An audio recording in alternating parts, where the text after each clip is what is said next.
This is the chapter reading for Sex on Fire by Ashley Bostock. Chapter 1. Poppy. I had the hottest neighbor in my entire town.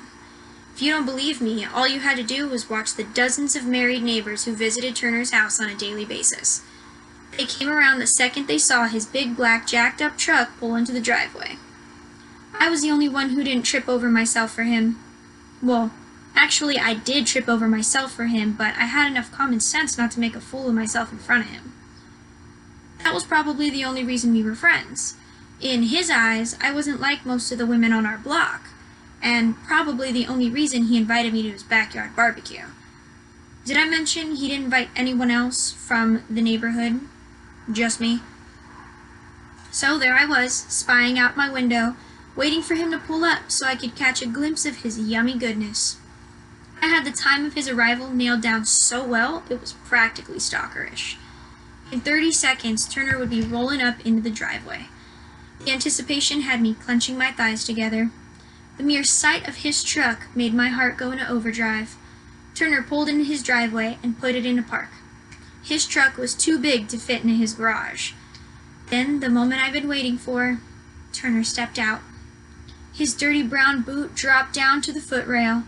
My gaze went up his light-colored jeans. His forearm was thick and muscular as he gripped the door and shoved it closed.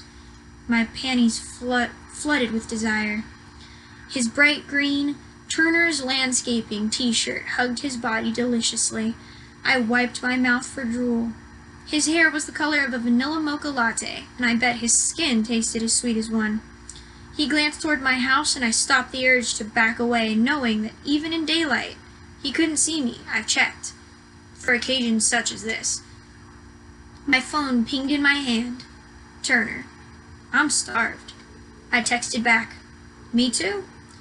Which wasn't even a lie. Turner made me this way, all hot and wild for him. If I had to count how many batteries I'd gone through thinking about Turner's hands all over me, you might not believe me. I was pretty much a sex addict when it came to him, but I was too shy and nervous to try to do anything with him. My mind was where I did all my dirty deeds. I ran to the bathroom and checked my reflection, making sure I didn't have any lunch leftovers in my hair or teeth. Don't cringe, but once I had a taco and had no idea I had remnants of sour cream stuck on my cheek for like 4 hours before Turner pointed it out. My doorbell rang, the sound sending electric volts straight to my privates. Calm down, Poppy, just like any other day. I swung the door open, and there stood my sexy neighbor in all his beautiful male glory. Hey, Poppy. I took one whiff of him. I was so weirdly attracted to the smell of his work sweat, and waved a hand in my face. You stink. You need a shower. He gave me a pointed look. My shoulder hurts. I might need help with the shower. Chapter 2. Turner. I can't tell you how much I love teasing Poppy and seeing Poppy. Every damn chance I got. Her glasses and geeky attitude totally did it for me. Ever since I'd moved in, I'd had neighbors stop by my house to drop off leftovers or whatever else the excuse of the day was. Those women were remarkably good looking. They wore nice clothes and obviously wouldn't leave their house without makeup. But Poppy? My dick twitched as my eyes raked over her. She was wearing baggy sweatpants that I left her a month ago, and because it was so damn sexy to see her in them, all rolled up at the waistband so they'd fit her, I'd never ask for them back. She doesn't wear makeup, and right then her long auburn hair was wrapped up on the top of her head, making her look more like a Sex Pistol than she ever would think.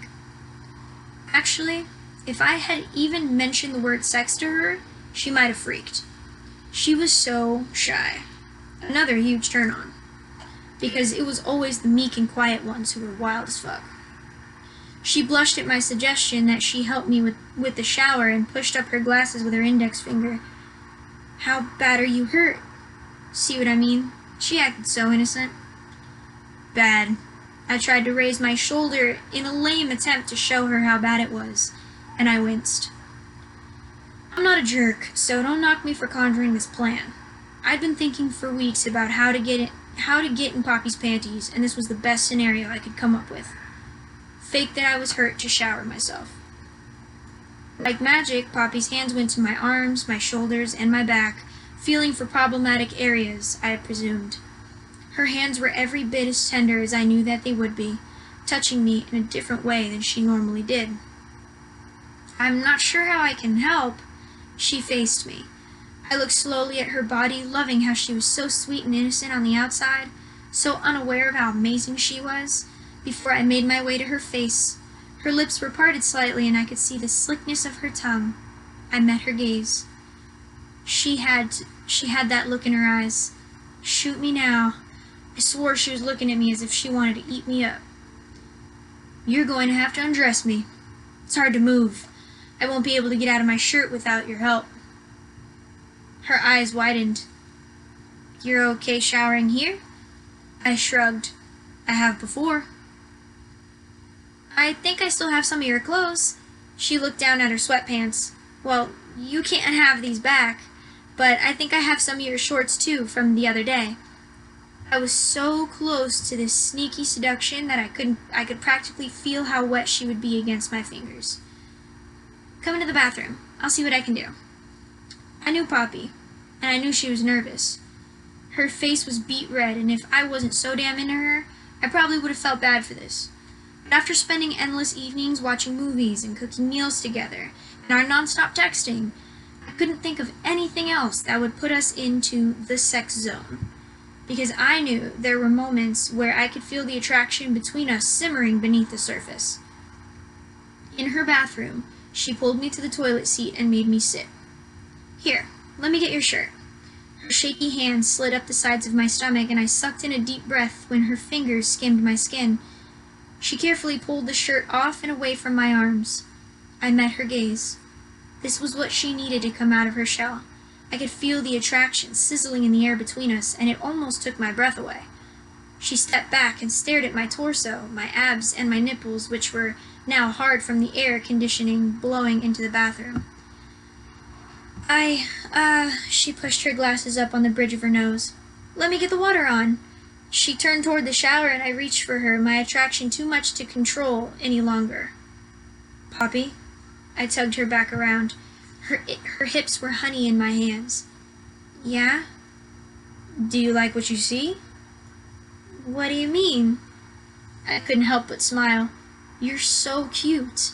I'm extremely attracted to you, haven't you noticed?" Before she could answer, I stood from the stool, gripped the sides of the rolled-up waistband of my sweats, and kissed her. She gasped in surprise, so I pushed my tongue into her mouth, making her surprise quickly turn into a moan. Her hands gripped my forearms as I deepened the kiss, and I was slightly annoyed that I hadn't just kissed her 5 weeks ago.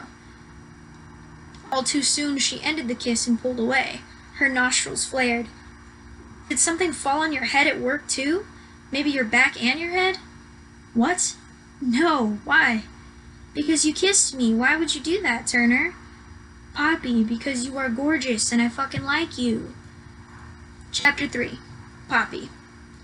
I was 24 years old and such an introvert that I'd only ever kissed 2 guys. 3 if I counted Turner, who, by the way, was staring at me as though I were crazy.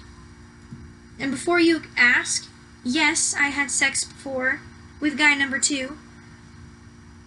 "You like me?" I glanced down at my outfit to be sure he was seeing what I was seeing. I was wearing one of those gray vintage Guns N' Roses t-shirts from Target and his sweatpants. Yeah, I had to be completely mistaken about what I was hearing. There was no way Turner liked me. With all the single women who went to visit him, plus all the female friends I watched go to and from his house, I had a hard time believing him. Even if that kiss told me otherwise. "What isn't to like about you, Poppy? You're smarter than I am, you're a great gardener, and you're sexy as fuck. Stop thinking you aren't as great as any other woman out there." I frowned at his backhanded compliment. "Oh, so I'm all those things but not confident." "I just mean that you compare yourself like you don't deserve my attraction. I can't stop thinking about you. Ever. When I'm at work, I think about you. When I'm home and not over here, I'm thinking about you. Hell, when I'm here, I'm thinking about you." This really was a dream come true. Who in a million years would have thought Turner Preston, Shady Wynn's hottest resident, would be into me? I would have picked any other woman out there. I'm a gamer. I don't like people.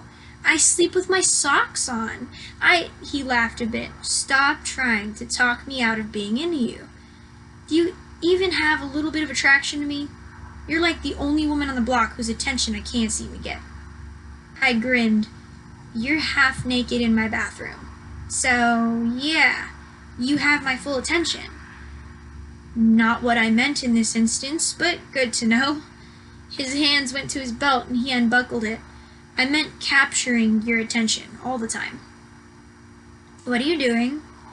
If I'm completely naked, maybe you'll be 100% sure you're into me and you'll give us a chance.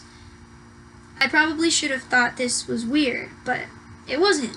I fantasized about this, or at least similar situations where Turner would beat down my door and tell me he was in love with me, throw me down on the couch and fuck me.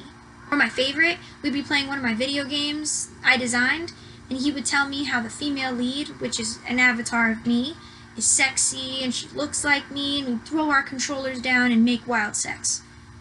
So when he shucked his pants and stood before me in just boxer briefs with a raging heart on, I wasn't weirded out.